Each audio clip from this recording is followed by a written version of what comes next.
right, if you could please join me in the Pledge of Allegiance. I pledge allegiance to the flag in the United States of America and to the republic for which it stands, one nation, under God, indivisible, with liberty and justice for all. Thank you. You may be seated. Today's luncheon sponsor is Boughton Construction, and their sponsorship includes the opportunity for them to speak about their company. And representing Boughton today is their branch manager and board member of the Tri-City Regional Chamber, Nick Gonzalez. Please help me welcome Nick.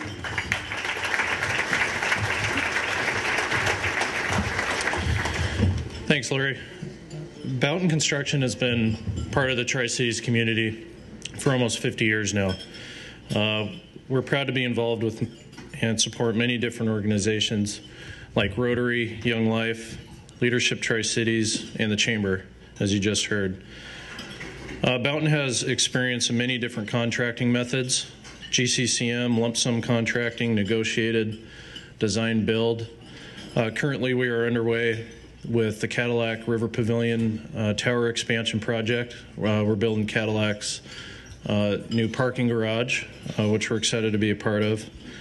And one of our current GCCM projects right now is the Tri-City Airport Terminal Expansion and Modernization Project, which we're super excited to be a part of with the Port of Pasco and Strategic Construction Management.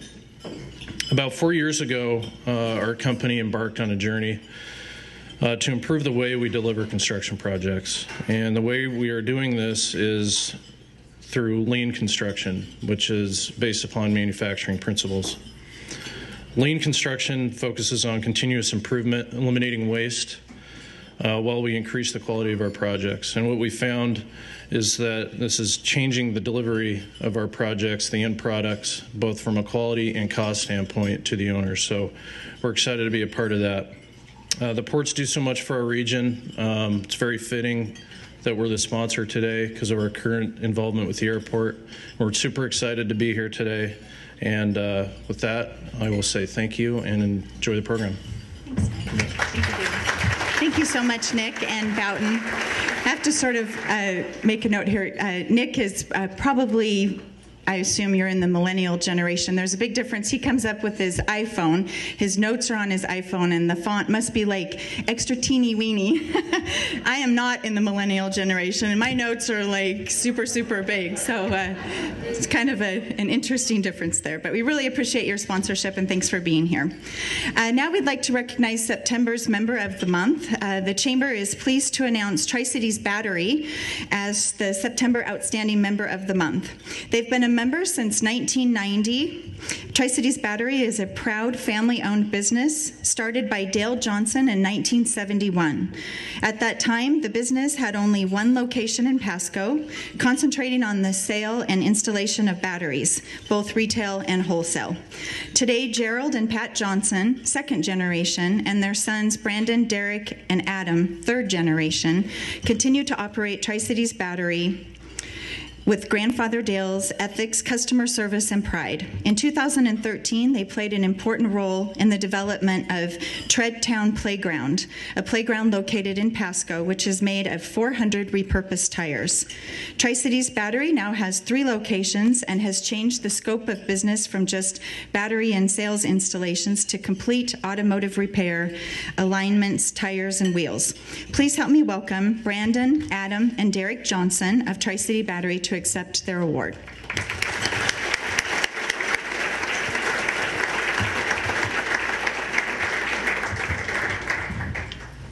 Again, please help me welcome or thank Tri-Cities Battery, longstanding member of the Chamber and a great, great community business. So now it's my pleasure to introduce Ron Boninger, our chair of our board, to lead us through the rest of today's program. Please help me welcome Ron.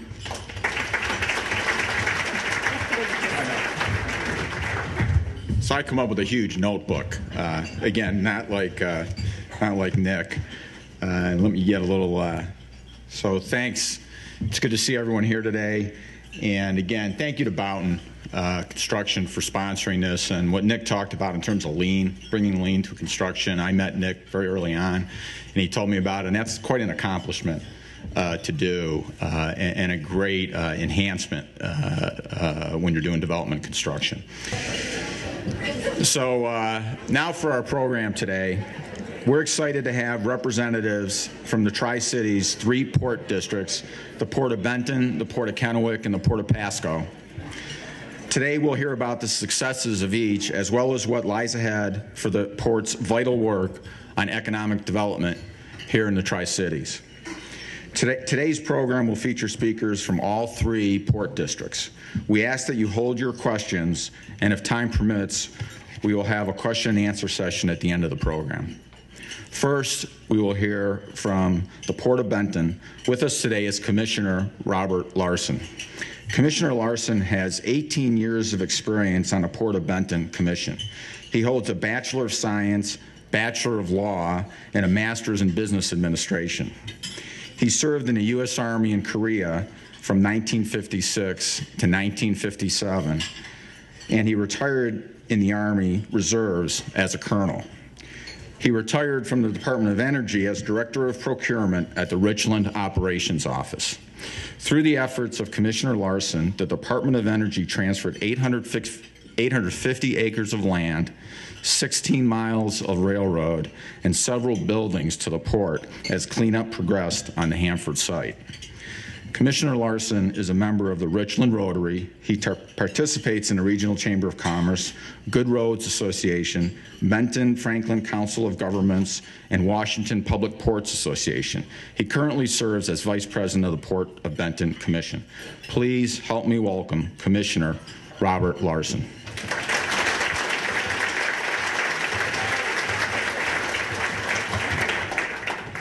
Thank you. I don't know if that's me or not.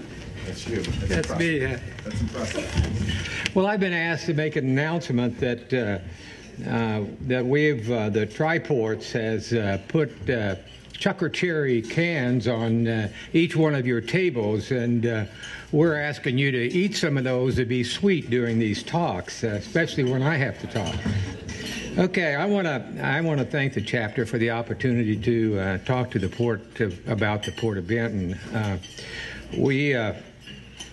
We have normally in a presentation like that we introduce the three commissioners, but unfortunately 2 of them are out of the state on vacation, going separate directions, and they're not here. So as I said, I'm Bob Larson, Commissioner, and I'm very glad to be here. I want to recognize our Executive Director, Scott Keller, and tell you a little about him. But you can't talk about little when you talk about Scott Keller. So, Scott, will you raise your hand? I know you don't want to look, but okay, thank you very much. Okay, this month, September, Scott is celebrating 26 years with the Port of Benton, and that's a long time. That's a long time, and he's a good employee now, and so we're going to keep him. You know, at our port, we look for a leader, and he is a leader, and we look for, and I heard this, but I think it's great, we look for a leader that has integrity, compassion, and vision, and he has those qualities. Somebody else said that, but I think that's true, too. And he's an excellent manager. The staff likes him, and more importantly, the customers like to do business with him. So we're really proud he's there. The American Association of Port Authorities, which is a national United States organization, has awarded him the Professional Port Management Certification. And it's a big deal, and it's a great honor for Scott and for us, too, in the port. Okay, on to the big port business now. The mission, the Port of Benton is in the business of creating jobs, and we have many diversified programs for our customers to serve them, and we serve Richland and Benton City and Prosser and the island of Crow Butte, and they're all different. So it's a really diversified program.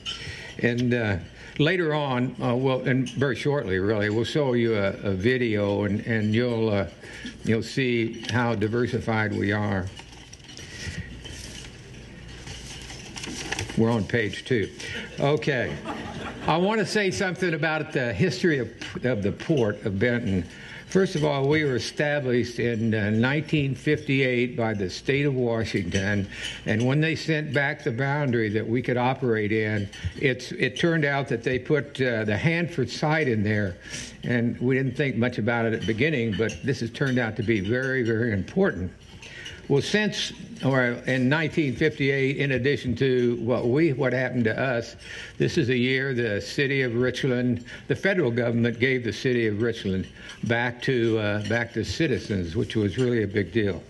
And from 1958 on, the federal government has been very supportive of us and in starting the port and in carrying as we grew. I want to give you 5. Well, one of the things they did, they transferred the land from Hanford that wasn't needed to the Port of Benton. Some land, not all of it, but some of it. There's 569 square miles of it. Okay, I want to tell you 5 big transfers they made, and they've helped us. The first one, they gave us the Richland Airport, and so we're in the airport business. And then they gave us 16 miles of railroad, and that started from Kennewick to the border of the Hanford site. They gave us 2 diesel engines, and they gave us railroad cars. So we're in the switching railroad business now. We received 250 acres from the old Camp Hanford. You know, that's when the Army was there protecting, providing more protection. And that 250 included 100 acres on the Columbia River. They transferred us 71 acres with buildings of the old J.A. Jones Construction and Engineering site, and that's really important. We've developed that. And then they gave us 760 acres with buildings along the railroad track that included a $16 million warehouse, and so that was big too. I want to mention these government transfers because we've used them to expand our old businesses and bring new companies in, and help our partners. For example, we gave the land to WSU Tri-Cities Branch Campus, the land to build the Wine Science Center on, and then we transferred. We got a grant for our BIOS program, and before we started that, we got a grant from Senator Murray, and we talked to Senator Murray, and she agreed that we would pass that $1 million on WS Tri-City Branch Campus for their biofuels program. Thank you. Oh, you're so sweet.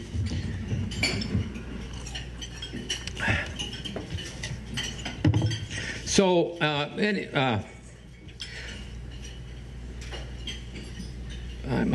our study shows that in working with our people and bringing in businesses and getting these gracious transfers from the government, we have created 4,000 new jobs.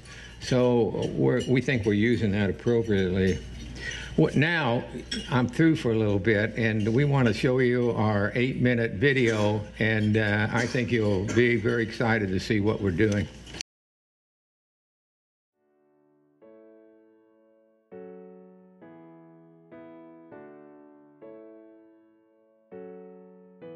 The Port of Benton's district is 2/3 of Benton County, over 2,000 acres across 10 site areas, $53 million in assets, and a $9.8 million budget. We cover administration and operations costs by our lease revenues, with taxes being dedicated to capital projects. The port completed renovations to the former SAIC building, creating our new home, that also opened up new space for tenants such as B&L Tech, ISO Pacific, and Global Recruitment of Live Tiles LLC. Over 100 tours of the Triton Sail Park were given, including multiple school districts. We added a radio transmitter so you can hear the sales history when tours are not being conducted, and the site has been added to the B Reactor tour route, with future plans to expand the park area and tour experience. Our former space allowed existing tenants in Novatech to expand along with new startup Vibrogenics, providing office and production area space for their new products. The Wine Science Center land was transferred from the Port of Benton to WSU, with the opening June of this year. The $23 million facility is already being heavily used, and we are looking forward to further growth of the WSU Tri-Cities campus. IsoRay plans to begin construction of their new office and production facilities, keeping this important medical startup that spun out of the national lab within our region. Staff continues administration of the Tri-Cities Research District that has the beginnings of new neighborhood services, gathering spaces, and offices coming to fruition. Our partnership with the city led to the completion of construction of $1.2 million in broadband infrastructure to support our recruiting efforts. The TCRD was renewed as a State of Washington Innovation Partnership Zone earlier this summer. And we look forward to what's next in the district, working with the Research District Board on their future plans. Moving west to our major industrial area that is also home to our largest building assets along Stevens Drive. Tenants include ProTrain, Energy Solutions, Intermec, Mission Support Alliance, and now Curion. 20 additional acres to the west from our mining operations has been converted back to the port that we are now preparing for development. Land sales this year to American Rock Products and Savage Logistics Trucking Company allowed opportunities for expansion and growth for these companies. And new growth from Preferred Freezer Services has provided additional activity for our rail operator. To the north, we continue our efforts with Tridec, Benton County, and the City of Richland, as 1,600 acres is scheduled to be transferred from the Department of Energy. Further west, the Technology and Enterprise Center, our 20,000 square foot startup space within the Horned Rapids Business Center off of SR 240, continues to be a great success with tenants such as Archer Analytical, B Reactor Tours, Ethos Bakery, Shrub Step Smokehouse, and White Bluffs Brewery. Supported the growth of the B Reactor due to legislation creating the Manhattan National Park is a key initiative that we are actively working with our regional partners. The Prosser Balloon Rally is held each year that we've been hosting at the airport since 1989. Over $500,000 in runway improvements and pavement maintenance has been completed, and we will be working on an update to our master plan with the FAA grant for future improvements during 2016. At the Wine and Food Park, another annual event, Scottish Fest, takes place each June with over 3,000 attendees, and the Beer and Whiskey Festival, coordinated by the Prosser Chamber, continues to be a huge success. The Port of Benton's success within Vintners Village Phase 1 led to the expansion and creation of Vintners Village Phase 2, home to 7 pension bed and breakfast. The development has 13 lots available for sale, and we are seeking value-added companies and commercial development to locate here. And of course, Walter Clore Wine and Culinary Center, a great space for meetings, classes, and education, to share the story of Dr. Clore's efforts to grow Washington's wine industry. This is a partnership between the Port, Prosser Economic Development Administration, and the Walter Clore Board, who operates the facility. Heading down to Crow Butte Island along the Columbia River, we leased 275 acres from the Army Corps of Engineers. This is a partnership with the Confederated Tribe of the Umatilla Indian Reservation in Benton County. Working with the State of Washington RCO grants, we were able to construct new marina, boat slips, restroom, and fish cleaning station. One of the most requested amenities for the park has been new playground equipment. We are pleased to announce that the Port received an RCO grant from the state for this new equipment. We have 50 tent and RV sites along with day use area. The park is open March to mid-October. Back to Richland, heading along the bypass. The Richland Airport is 650 acres with Sundance Aviation as our FBO, who hosts an annual fly-in each summer. The airport is home to over 150 based aircraft along with MedStar operations. We are proud of our expansion efforts and will continue to support aviation growth with up to $4 million in taxiway, apron, and taxi lane improvements, along with pavement maintenance and opening of our former circle area for aviation use.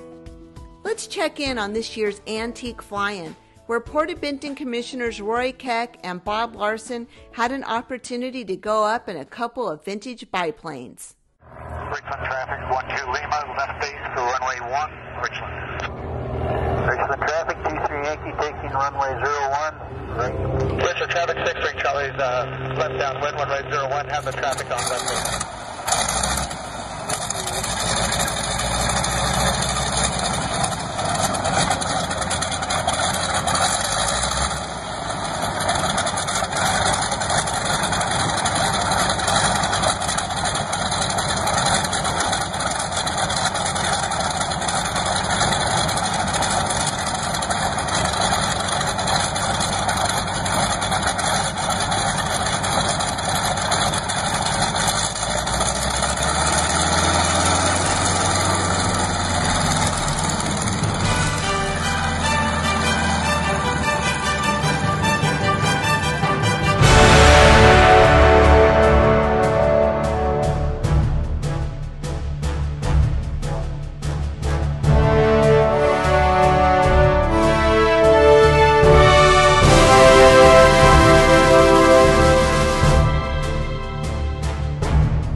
The Port of Benton values the depth of our partnerships with our sister ports, Benton County, cities, various chambers of commerce, TRIDEC, Prosser Economic Development Association, state and congressional leadership, but most importantly, our private sector companies that we get to promote and help grow. We continually seek opportunities to support our district and serve our community. Thank you.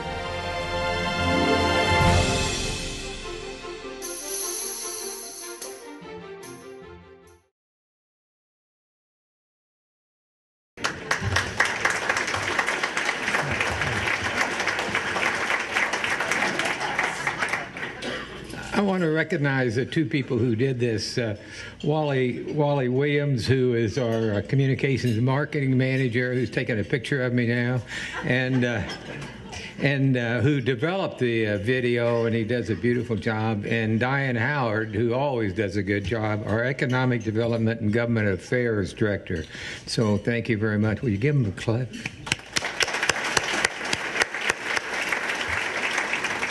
If they don't get a clap, they won't do this again. In closing, I want to mention one person who actions has made a big impact on the Tri-City. And I always get and that person is Doc Hastings. And while he was still in Congress, the National Defense Authorization Act was passed at the very last, December 2014. And that established, as you know, the Manhattan National Park, and that includes Hanford, Oak Ridge, and Los Alamos.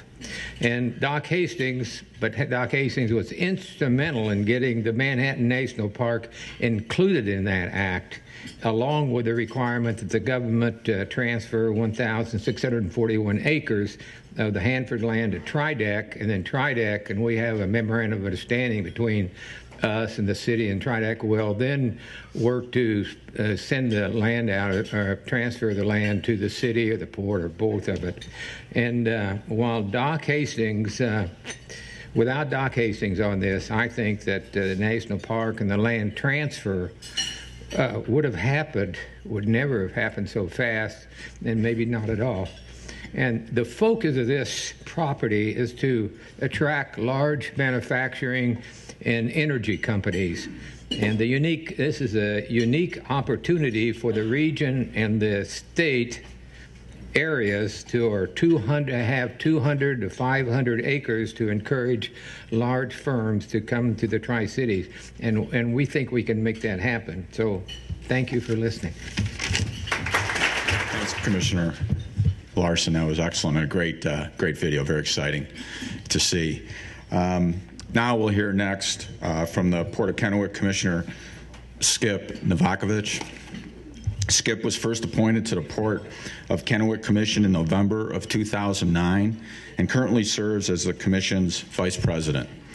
Commissioner Novakovich has a bachelor's degree in economics from Whitman College and served in the U.S. Army for 29 years.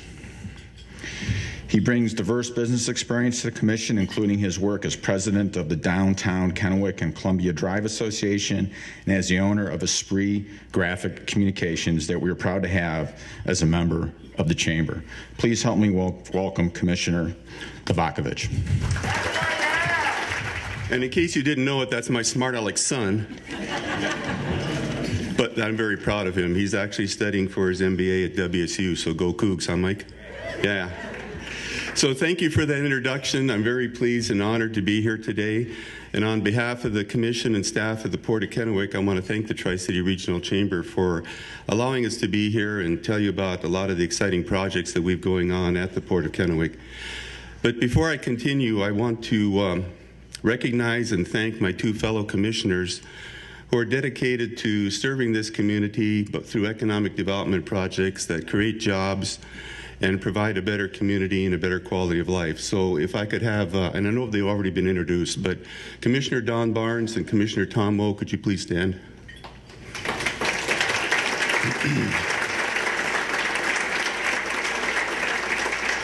And then for those of you that don't know about Port Commissioners, we're just kind of part-time people that get to set policy for staff, but then we turn things over to staff and they do the heavy lifting.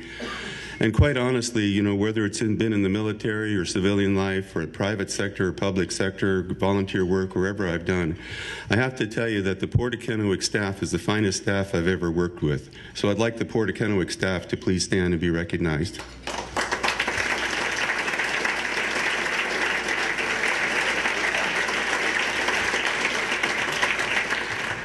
So lots of times, you know, I'm asked, what do ports do? There's ports that are on waterways and they think that port districts are all on water. Well, a lot of ports aren't. But in 1911, when the state legislature authorized the establishment of port districts, they created ports with and gave them the powers to do different things in cities and counties. Basically, port districts are tasked with economic development functions. They've got powers to create economic development, create jobs, bring investment and jobs to their communities. Ports can build and operate various things such as marinas, industrial sites, railroads, airports, parks and recreational facilities, marine shipping terminals, and then promote economic development and even promote tourism. Actually, I even read that ports can own and operate hotels. Not that we're going to do that, but I've heard that we can.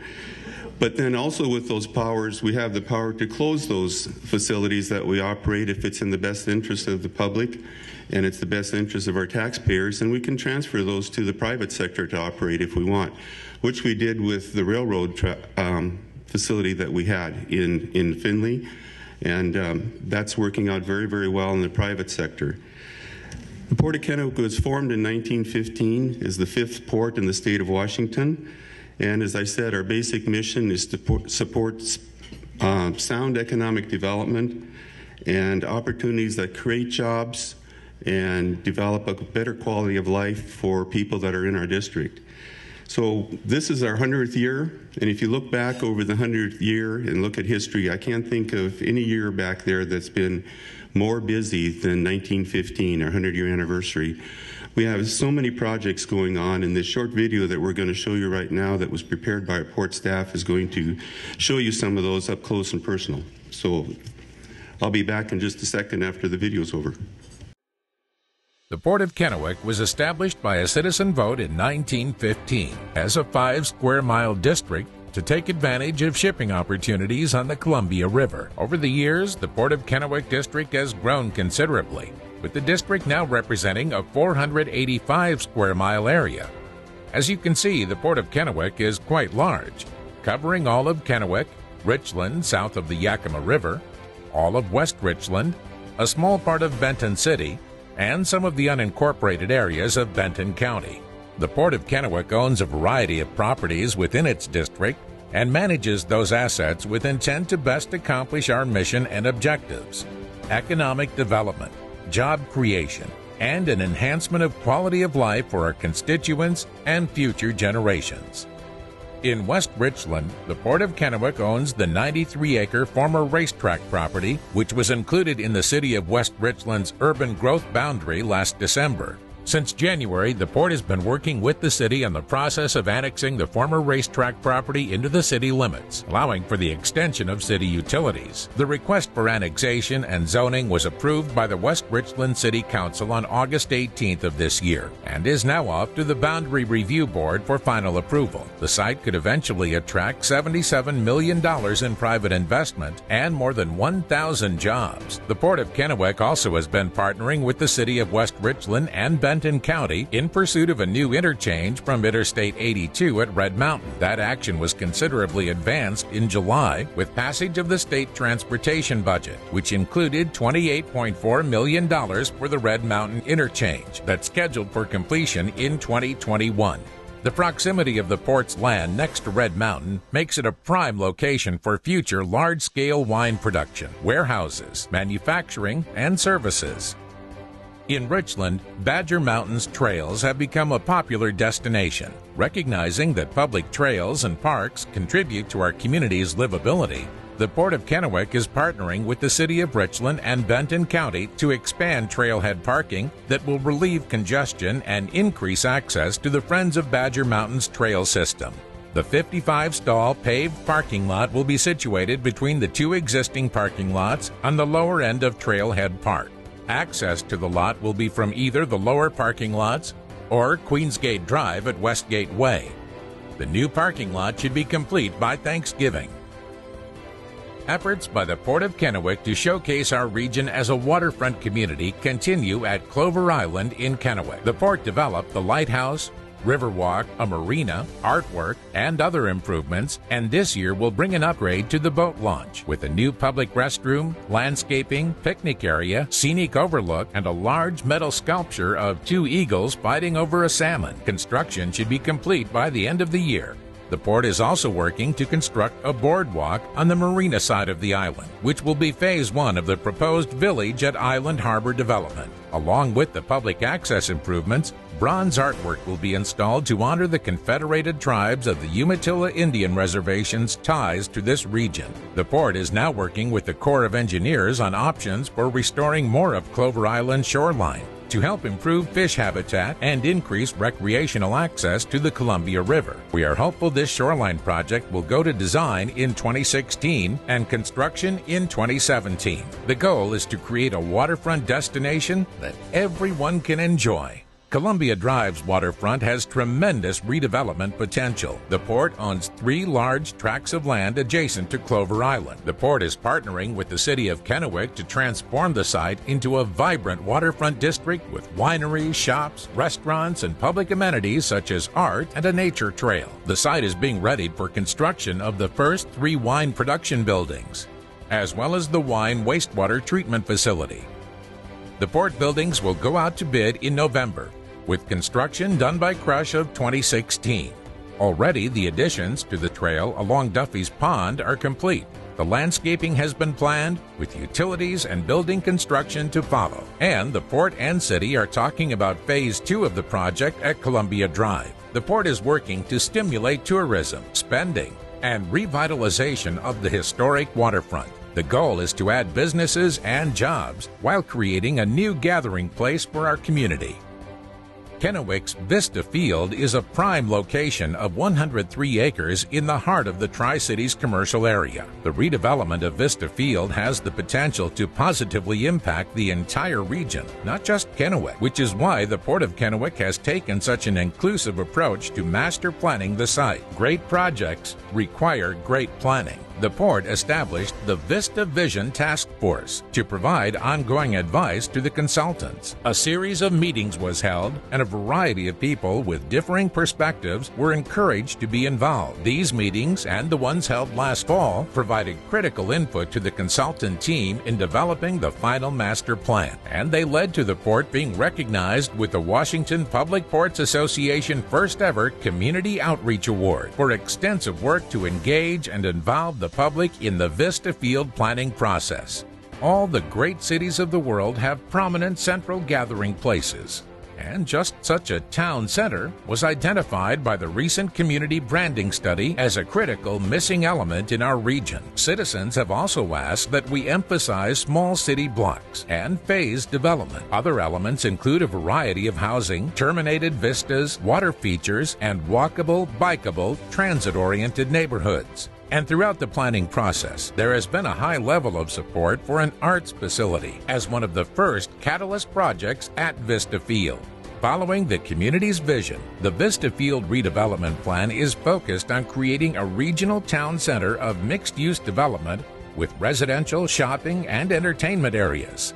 And the Port will look to leverage the land's value with private equity from developers, builders, or investors to create unique and vibrant gathering places for the region. Redevelopment of Vista Field is a once-in-a-lifetime opportunity. The community has a chance to create something truly outstanding for the region. But redevelopment to a full build-out will take many, many years. At full build-out, Vista Field could mean nearly $500 million in economic investment for the region. Large transformation projects take time. Developing a master plan while exploring significant catalyst projects cannot be done alone. It will take many stakeholders working together to bring the community's vision to reality. It's a big and exciting project, and together our community can make it happen.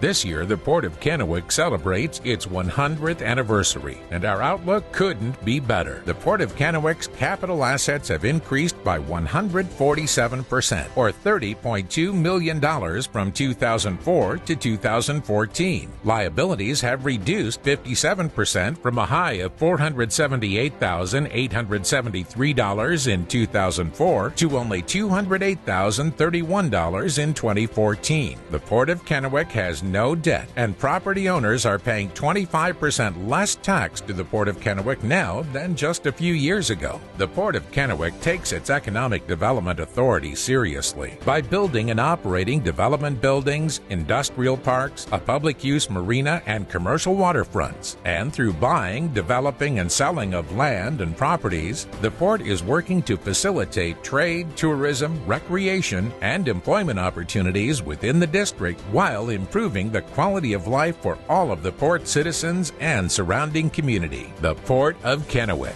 We're open for business.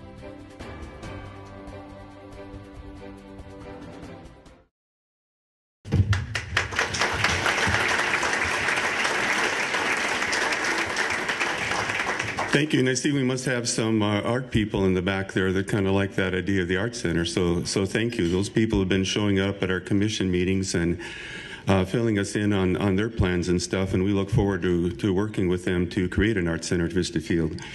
But after looking at that video and thinking about our small staff and the projects we have, I mean, this makes me very tired. I don't know how our staff is going to keep up with all this, but they're managing. So I'm very, very proud to be a part of the Port of Kennewick, to play a part in what we're doing for you, our constituents, and creating the things we're doing.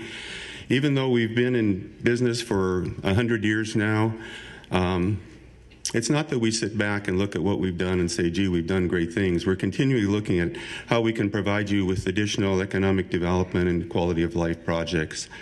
So we've got a very large plate full of things. As it said, the Village at Island Harbor Boardwalk, that should go out to bid this Sunday. It should be completed in the spring of 16. The 3 winery buildings should go out to bid in November, being completed for crush of 16. The Clover Island boat launch improvements that you saw there should be finished in December. And I see Chief Hohenberg sitting there, and the chief has told me that he recreates on the island running quite a bit, like almost every day, and has told me at one time that when he first saw those eagles, that it's perhaps the finest artwork in the Tri-Cities. So thank you for that comment. We're really pleased to be able to provide those type of amenities to the public. The Port of Kennewick, we believe in open and transparent ways to conduct business. We believe in listening to you and then taking the resources we have and applying them in a way that we can create what you tell us you'd like to see. And we like to do that in the most economical way we can, being well aware of the resources we have and the resources that the public gives us. So on behalf of the Commission and staff at the Port of Kennewick, I want to thank the Tri-City Regional Chamber for allowing us to be here today and share these projects with you. And again, thank you very much for having us here. Lori, thank you. Thanks, Commissioner. Very exciting. Now we have the Port of Pasco with us today as Executive Director Randy Hayden. Randy is the Executive Director at the Port of Pasco, where he has worked for the past 15 years. Randy graduated from the University of Washington in 1988 with a degree in civil engineering and earned his professional engineer's license in 1993. Before joining the Port, Randy worked as a private consultant in the Tri-Cities. Randy serves on the Benton Franklin Good Roads Association, ex officio member of the Tri-Cities and Pasco Chambers of Commerce, Washington Public Ports Association, Pacific Northwest Waterway Association, and the State Community Economic Revitalization Board.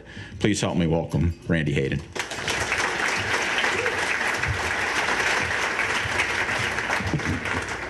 Well, thank you so much. First, I just have to get out of the way. Those are 2 great video presentations by the other 2 ports, weren't they? We have no video presentation. We are old school at the Port of Pasco. We do PowerPoint, and we do it proud. So I do want to thank the Tri-Cities Chamber, Lori, and the board for having a day when the ports can come and tell you about everything that we do. It really is eye-opening, I think, to a lot of people to see what the ports are up to. So it's great to have an opportunity to share with that. Well, we are also celebrating an anniversary this year. The Port of Pasco is 75 years old. So to mix things up in our presentation, we thought we'd share a little bit about where the port has come from, along with the things that we're doing today. And speaking of institutions that are 75 years old, I'd like to acknowledge our 3 port commissioners that are here with us today. Actually, only one of them may or may not be older than 75 years, so I'll let you figure out who that might be. But our commissioners are Ron Ryman, Gene Reichman, and Jim Clinworth, that you can see on the screen.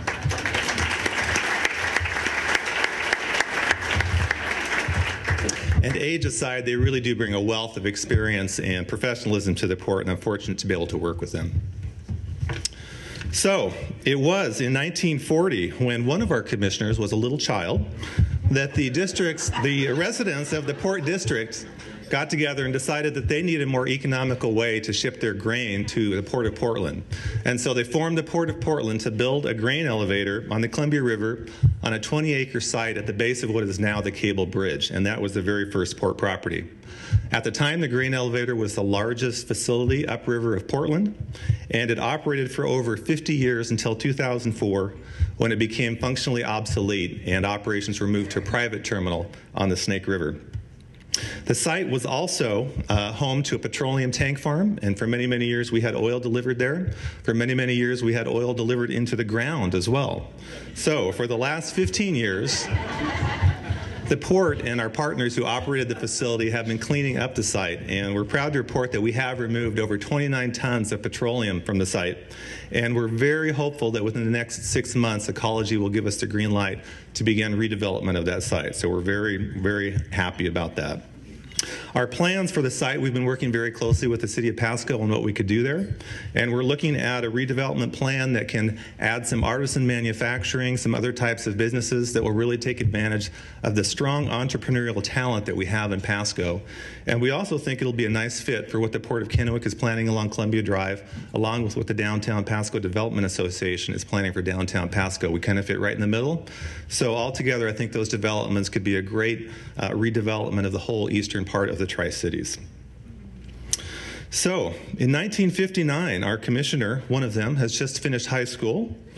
And with that, the port residents voted to buy our next large chunk of ground for the port, and that is a 500-acre World War II facility known as the Holding and Consignment Depot. We actually purchased that for $819,000 in '59, and that was a big chunk of change back then to spend.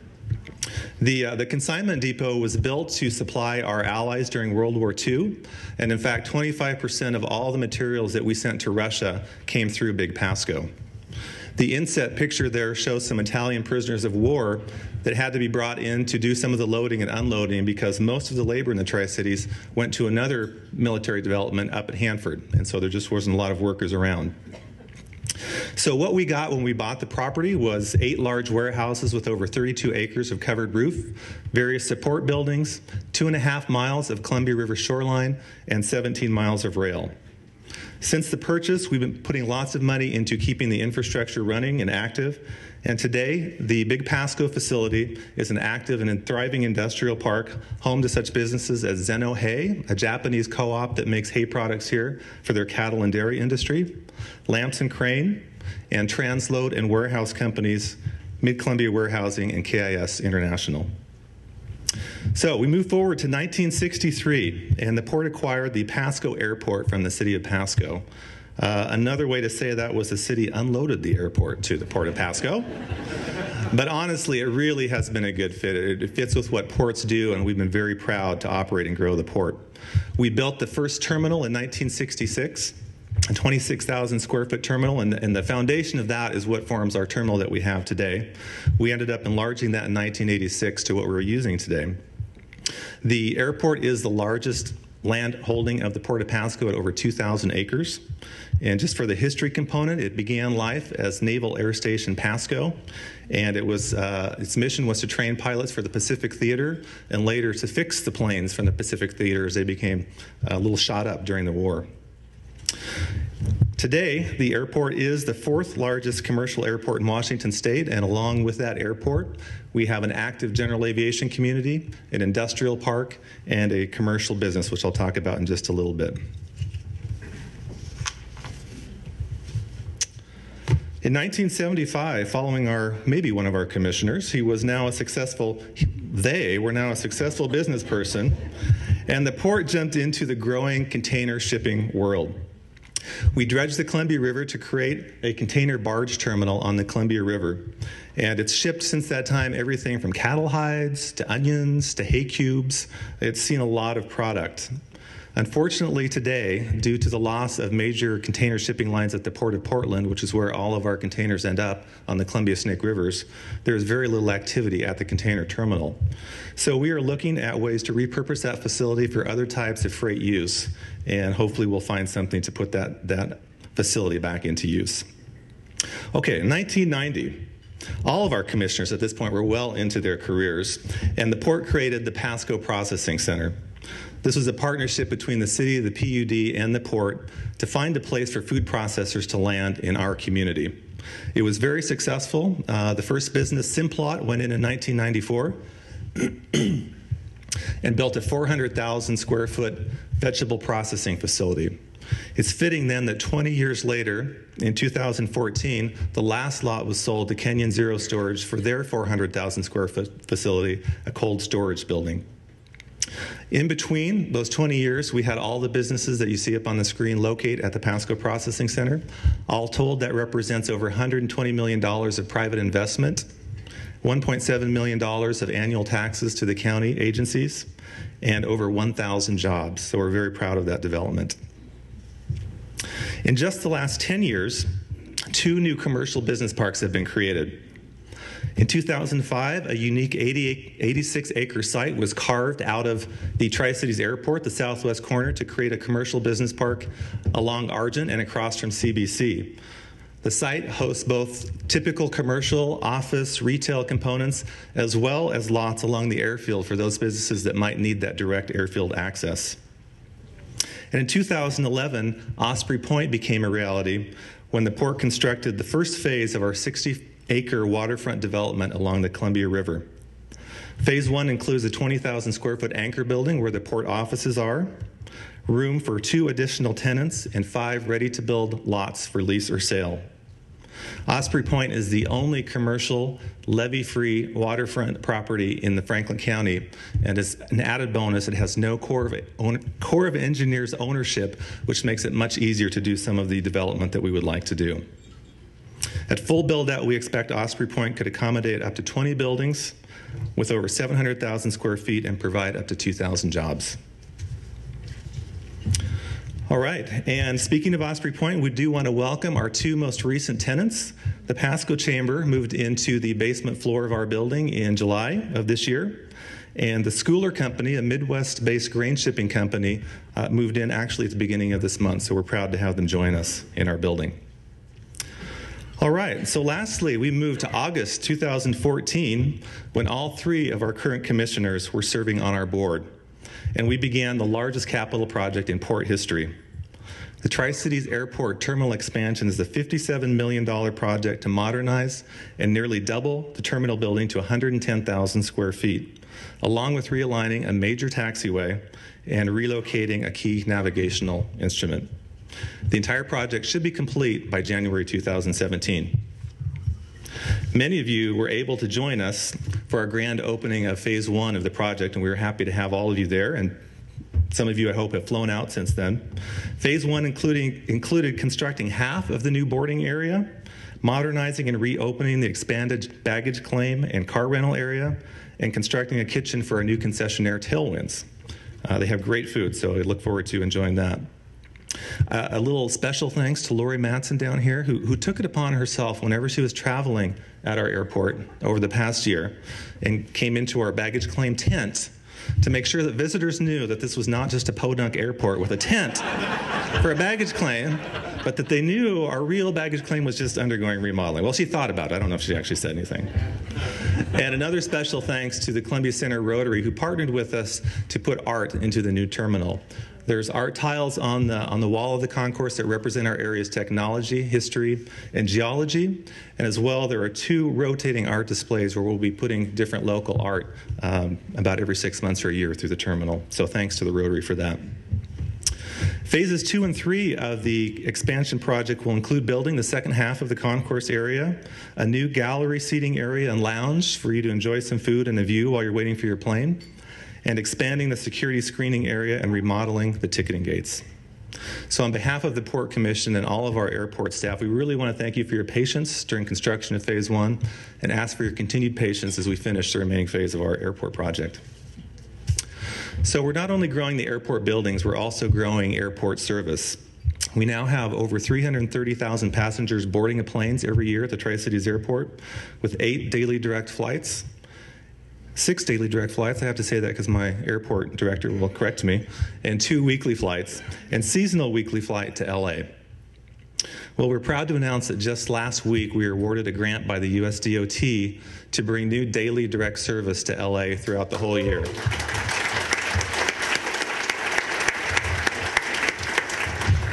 And really, that is a result of all of your efforts. We had tried the 2 years prior to get this grant and were unsuccessful. And what pushed us over the edge this year was the support of all 3 cities, our 2 counties, our 3 port districts, Visit Tri-Cities, the Tri-Cities Chamber, TriDec, private businesses including Battelle, JUB Engineers, Bechtel, Washington River Protection, and Ty Light, and many of you who wrote letters of support. And really, we couldn't have done it without you. So thank you. If all goes according to plan, we'll be able to line up an airline and begin offering that service of June next year. So make your Disneyland plans now. We're also growing our air service not only by more routes, but by growing the number of seats we have to our existing routes. How many of you remember the plane on top here? Cascade Airlines, affectionately known as Crashcade Airlines by those of us who are here for some of their operations. But small planes, you know, we had the 15-seat pencil liners, and over the years we've grown to the point where now Delta flies the Airbus 320 with 150 seats, and we all enjoy that larger plane. Delta is also adding 3 daily flights to Seattle in November to go along with the Alaska flights, and Alaska has added back an evening flight, which we know is a great flight for our business travelers instead of having to wait till 11 p.m. So it has been an incredible 75 years at the Port of Pasco, and we're looking forward towards the next 75 years. Over that time, the Port expects to continue recruiting heavy industrial development into our region to replicate the success of the Pasco Processing Center. We also want to make the most of the Columbia River shoreline through revitalized waterfront development, and we'll continue to put a focus on that. And of course, we will continue to grow the airport with more passengers, more airlines, and more destinations to give you more choices. We've adopted a new motto for the airport, and it really applies to all the opportunities at the port, and that is start here, go anywhere. Thank you so much. And thank you again to Boughton Construction for sponsoring today's luncheon, our regional port districts, Port of Benton, Port of Kennewick, Port of Pasco for your updates and commitment to building our region so aggressively. The wonderful staff of the Columbia Center Red Lion for hosting our luncheon. Charter Communications, as usual, for filming and rebroadcasting this program across our regions so everyone can see the exciting work that we're doing. And a sincere thank you to all of you for attending. Our next Business Development University will take place tomorrow at the Tri-Cities Business and Visitor Center from 1 o'clock to 3 o'clock. This month's topic will focus on leadership in action. Increase your leadership effectiveness. To learn more, please grab a flyer at the front desk as you leave today. Again, another reminder, don't forget, Good Health is Good Business, 8-week challenge. The challenge kicks off this Monday, September 28th, and it's only $10 to participate. Sign up as a team with coworkers or as an individual and do it. It's a great program. So the luncheons we've had recently have been very exciting. We've had our mayors out, and we had Congressman Newhouse with us, and of course today we had our ports, and it was all very exciting. Our next luncheon is now about business and BizCon, and we really hope that everyone participates in that, because what we talked about in these previous lessons really drives what the Chamber is all about, which is driving economic development and success of our businesses. So we hope if you're not participating in some way with BizCon, we hope you do. And that's Wednesday, October 28th, and it will feature keynote speaker Amy Windmiller Wood of Fierce Inc. How's that for a name? Hear from Amy on how to have fierce conversations, achieving success at work and in life, one conversation at a time. The Tri-Cities BizCon takes a fresh approach to the business-to-business convention. Join the Tri-Cities top business leaders in attending the morning conference, luncheon, and exhibit your products and services that afternoon in the resource marketplace. It's an event you won't want to miss, so we really hope that we'll see you all there. Again, thank you. We appreciate your time this afternoon, and remember, it's great business to do business with the Tri-City Regional Chamber members. Have a great day. Thank you.